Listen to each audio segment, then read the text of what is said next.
வணக்கம். எல்லோரும் எப்படி இருக்கீங்க? இன்றைக்கி நம்ம காலையில் ஒரு பிரேக்ஃபாஸ்ட்டுக்கு தோசைக்கு பார்த்திங்கன்னா ஒரு சாம்பார் வச்சுக்கலாம். இது பேச்சுலர் சாம்பார்னு கூட சொல்லலாம். இன்ஸ்டண்ட்டாக வச்சுக்கலாம்.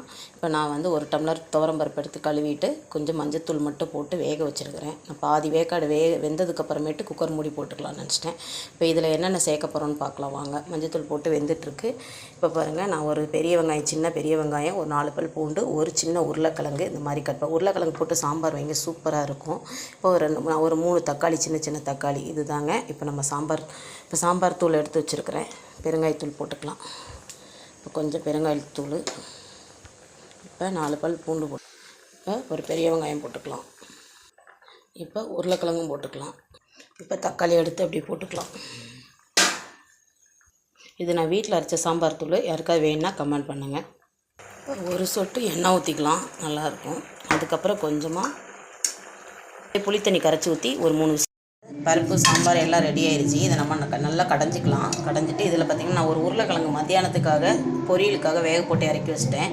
இன்றைக்கி நான்வெஜ் எதுவும் செய்யலை. எங்கள் பக்கத்து வீட்டில் பார்த்திங்கன்னா பக்கத்தில் கோவில், அம்மன் கோவிலில் இன்றைக்கி திருவிழா, செவ்வாய்க்கிழமை, அதனால் எதுவும் செய்யலை. சாம்பார் தாளிச்சிக்கலாம். 2 ஸ்பூன் எண்ணெய் ஊற்றிட்டு கடுகு, உளுந்தம் பருப்பு, வெந்தயம், கொஞ்சம் பார்த்திங்கன்னா ஜீரகம், வெங்காயம், வரமிளகாய் எல்லாமே, கருவேப்பிலை எல்லாம் கிள்ளி போட்டு நல்லா தாளிப்பு போட்டுட்டேன். இப்போ சாம்பாரில் ஊற்றிடலாம். சூப்பரான நமக்கு உருளைக்கிழங்கு சாம்பார் ரெடி ஆயிடுச்சு. இந்த பக்கம் தோசை ஊற்றிருக்கேன். நம்ம வீட்டில் இன்றைக்கி தான் இன்றைக்கி காலையில் டிஃபன் பார்த்துக்கோங்க. இப்போ சாம்பாரில் உப்பு போட்டுக்கலாம். நல்லா சூப்பரான சாம்பார் தாளிப்பு உருளைக்கிழங்கு சாம்பார், டிஃபன் சாம்பார் ரெடி ஆயிடுச்சு. நீங்களும் இந்த மாதிரி செஞ்சு பார்த்துட்டு கமெண்ட் பண்ணுங்கள்.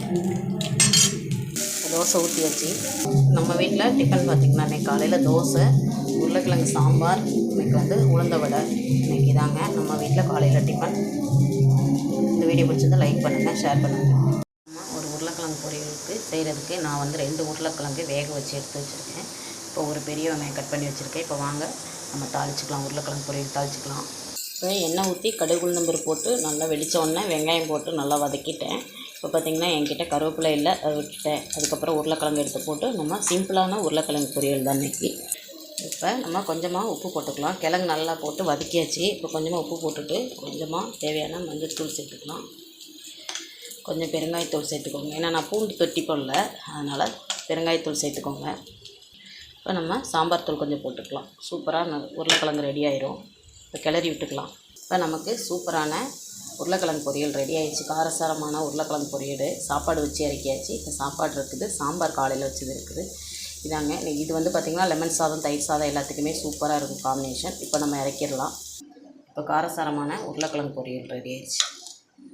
இன்றைக்கி நம்ம வீட்டில் ஒரு உருளைக்கிழங்கு பொரியல் செஞ்சுருக்கோம் பார்த்துக்கோங்க. இந்த உருளைக்கிழங்கு பொரியல் எல்லாருக்குமே விரும்பி சாப்பிடுவாங்க. குழந்தைங்கள்லாம் பார்த்திங்கன்னா இது எத்தனை தடவை கொடுத்தாலும், இது லெமன் சாதம், தயிர் சாதம் எல்லாத்துக்குமே நம்ம வந்து சாப்பாட்டுக்கு, வெறும் சாப்பாட்டுக்கு தயிர் ஊற்றி கூட சாப்பிட்டா சூப்பராக இருக்கும். நம்ம வீட்டில் உருளைக்கிழங்கு பொரியல் ரெடி ஆயிடுச்சு. இப்போ சாப்பாடு போட்டுக்கலாம். சாமிக்கு சாப்பாடு வச்சுட்டு, இன்றைக்கி சண்டே தான், ஆனால் நம்ம நான்வெஜ் கிடையாதுங்க. அதனால் சாப்பாடு சாமிக்கு வந்து நெய் மட்டும் ஊற்றிட்டு, காலையில் வச்ச சாம்பார் இருக்குது. நம்ம காலையில் சாம்பார் சாப்பிட்டுட்டோம், அதனால் நமக்கு தேவையில்லை. அதனால் உருளைக்கிழங்கு பொரியலும் நம்ம நெய் மட்டும் சாமிக்கு வச்சுக்கலாம். வாங்க பார்க்கலாம். இப்போ சூடான சாப்பாடு ரெடி ஆயிடுச்சு. இப்போ காலையில் வச்ச உருளைக்கிழங்கு சாம்பார், மிளகாய் கிள்ளி போட்டு சாம்பார் பொடி போட்டு சூப்பராக இருக்குங்க. சாம்பார் ரெடி ஆயிடுச்சு. பக்கம் உருளைக்கிழங்கு பொரியல் நம்ம சாமிக்கு சாப்பாடு வச்சுக்கலாம். இப்போ சாமிக்கு சாப்பாடு நெய் வச்சாச்சு. ஒரு உருளைக்கிழங்கு மட்டும் சும்மா சாஸ்திரத்துக்கு வச்சுக்கலாம். இவ்வளோதாங்க.